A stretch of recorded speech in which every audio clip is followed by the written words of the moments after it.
ఒక వ్యక్తి దేవుని ఒక క్వశ్చన్ అడిగాడు. దేవా, నన్నే ఎందుకు మార్చుకున్నావు? నన్నే ఎందుకు ఏర్పరచుకున్నావు? నన్నే ఎందుకు పిలుచుకున్నావు? దానికి ఆయన ఇచ్చిన ఆన్సర్, నా గుణాతిశయాలు నీలో కొంత కనపడతాయి. ఎందుకు నన్ను పిలుచుకున్నావు అంటే, నా ఆజ్ఞలను గైకొని వాటి చొప్పున నడుచు ప్రతి వాడు నాకు సాక్ష్యబిడ్డగా నిలబడతాడు. ఆ సాక్ష్యానికి నిలబడే ఆ గుణవంతుడు కావాలి. నాకు నేను చెప్పిన మాట విని గుణవంతుడు కావాలి. కాబట్టి ఆ గుణాలు నీలో కనపడ్డాయి. నువ్వు దోషానికి ప్రతిదోషం చేయలే ఎవరిని. నువ్వు కీడుకి ప్రతి కీడు చేయాలనుకోలేదు ఎవరిని. నీకున్న దానిలో నువ్వు పెట్టాలని ఆలోచించు, నీకున్న దానిలోనే నువ్వు బ్రతకాలని ఆలోచించు, నీకున్న దానిలోనే నువ్వు ఎదటి వాళ్ళకి సహాయకరంగా నిలబడతావు. సో నాకు కావాల్సింది కూడా అదే కదా. వాళ్ళనే కదా నేను పిలుచుకుంటున్నాను, వాళ్ళనే కదా నేను ఏర్పరచుకుంటానని కూడా, వాళ్ళే నాకు కదా నన్ను సంతోషపెట్టింది అని అన్నారు తండ్రి వాడు. గ్రేట్ థింగ్ ఏంటంటే, పిలవటానికి కారణం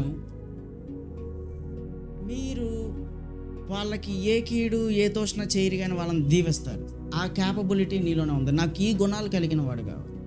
అందుకే 2:9 చూడండి ఒకసారి. దీనిలో ఉంటుంది, అయితే మీరు చీకటిలో నుండి ఆశ్చర్యకరమైన తన వెలుగులోనికి మిమ్మల్ని పిలిచిన వాని గుణాతిశయములు ప్రచురము చేయు నిమిత్తము ఏర్పరచబడిన వంశమును, రాజులైన యాజక సమూహము, పరిశుద్ధ జనమును, దేవుని సొత్తైన ప్రజలై ఉన్నారు.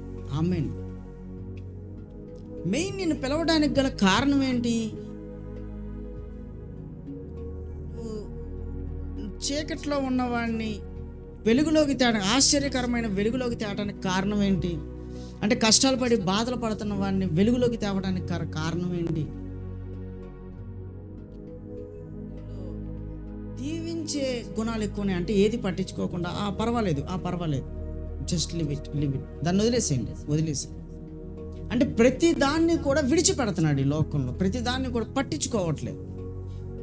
సమ్టైమ్స్ వెళ్ళి దేవుని ముందు కూర్చొని మోకరిల్లి ప్రార్థన చేస్తున్నాడు. ఏర్పరచుకున్నాడు కాబట్టి కొంతకాలం శ్రమ పడుతున్నాడు. అదే మనం చూస్తాం, మళ్ళీ 1వ అధ్యాయంలో చూస్తాం. కొంతకాలం మనం శ్రమ పడుతాం. కొంతకాలం శ్రమ పడిన తర్వాత మనల్ని ఆశీర్వాదానికి వారసులను చేస్తున్నాడు. ఆమేన్. 1 పేతురు 3:9 ఆశీర్వాదమునకు వారసులగుటకు మీరు పిలువబడితిరి గనుక కీడుకు ప్రతి కీడైనను, దోషణకు ప్రతి దోషణైనను చేయక మీరు వాళ్ళని దీవించాలి. That is wonderful word.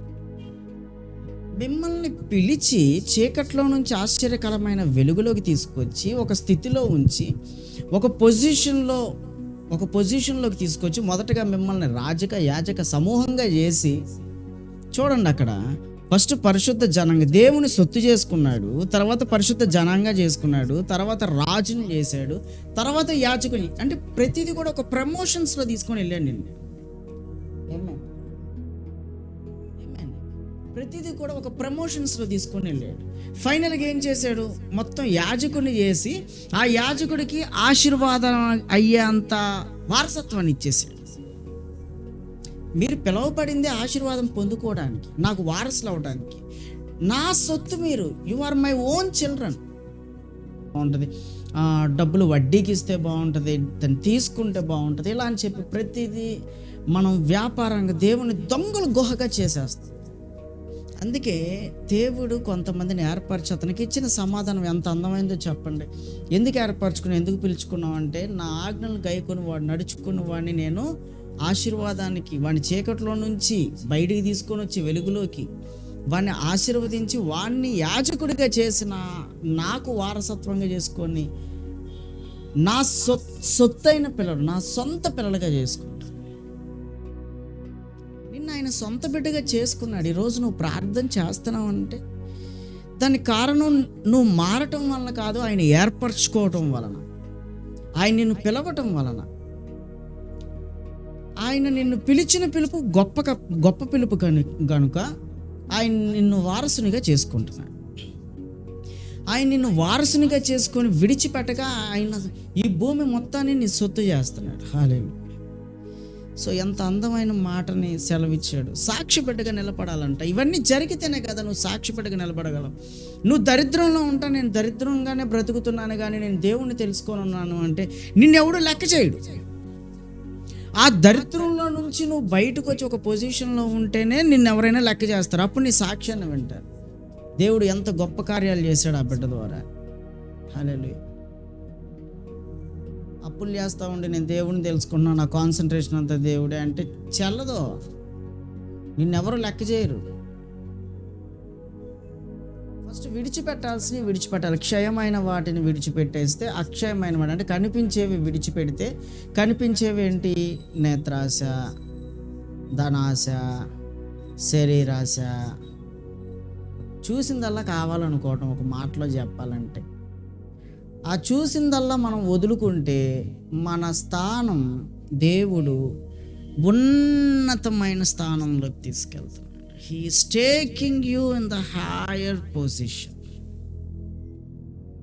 దేవుడు నీ గురించి దేవుడు వెయిట్ చేస్తున్నాడు. కానీ అంటే ఈ రోజు కూడా మనం దేవుని గురించి వెయిట్ చేయట్లేదు. కాబట్టి ప్రియ దేవుని బిడ్డలారా, మీ పట్ల దేవునికి ఒక ప్రణాళిక ఉంది. అది నెరవేర్చండి. దేవునికి వారసులు అవ్వండి. పిలిచిన పిలుపు, చేసిన వాగ్దానం తప్పేవాడు కాదు, విడిచిపెట్టేవాడు కాదు.